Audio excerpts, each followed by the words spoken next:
A energia elétrica consumida nas residências é medida em kWh por meio de um relógio medidor de consumo. Nesse relógio, da direita para a esquerda, tem-se os ponteiros da unidade, da dezena, da centena e do milhar. Se um ponteiro estiver entre dois números, considera-se o último número ultrapassado pelo ponteiro. Suponha que as medidas indicadas nos esquemas seguintes tenham sido feitas em uma cidade em que o preço do kWh fosse de 20 centavos de real. O valor a ser pago pelo consumo de energia elétrica registrado seria de...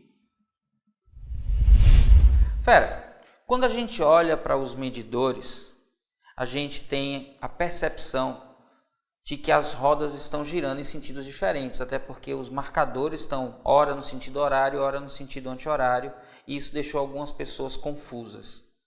Mas traduzindo o que está dito no texto, sempre que o ponteiro estiver entre dois valores, ele já passou pelo menor deles. É esse que a gente deve considerar.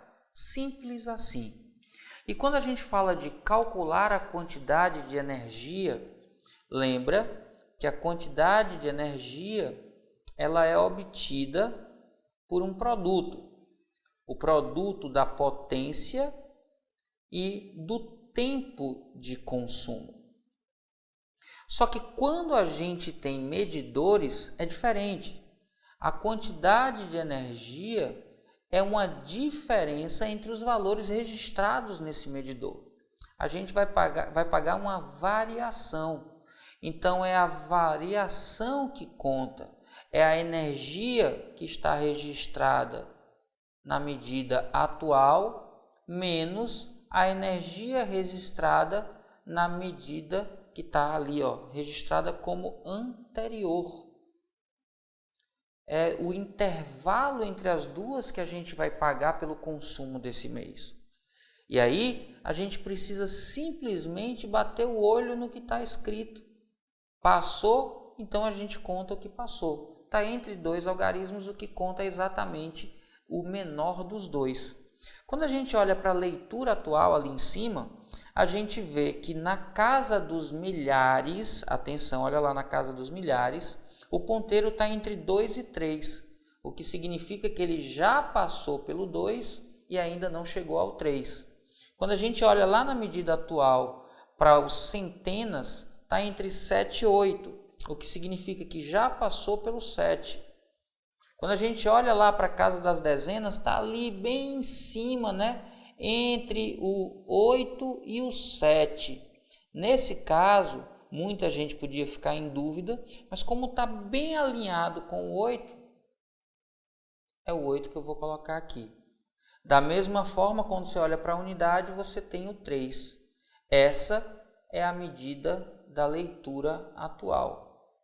Quando você pega a leitura anterior, de novo olhando para a imagem, você percebe de novo que o milhar está entre 2 e 3. Percebe agora que a medida da centena está entre 5 e 6. A gente pega o menor dos dois. A gente olha para a dezena está entre 6 e 7. A gente usa aqui 6. E a gente olha que a unidade está entre 3 e 4. Então, a gente usa o que já passou. Essa é a anterior. Então, sempre que você tiver que saber quanto de consumo aconteceu naquele período, você vai calcular um intervalo de leituras, que é exatamente o valor atual menos o anterior. Fazendo essa subtração, 3 para 3 dá 0, 6 para 8 é 2, 5 para 7 é 2, 2 para 2 é 0. Então, naquele mês, o consumo foi de 220 kWh. Mas o que ele quer saber é quanto se deve pagar por esse consumo. E aí, a gente basta fazer uma regrinha de 3. O valor de 1 kWh é conhecido, ele diz que na questão é 20 centavos. Quanto mais kWh, maior o valor a se pagar. Então, é uma proporção direta, basta que eu coloque aqui 220 kWh e faça produto dos meios é igual ao produto dos extremos. O valor x a pagar vai ser igual a 220 vezes 0,20 X, que é o valor a pagar aqui, vai ser em reais. Simplifico aqui, eu tenho 0,2, simplifico um 0 com um 0, a vírgula vem para cá, 2 vezes 22, R$ 44.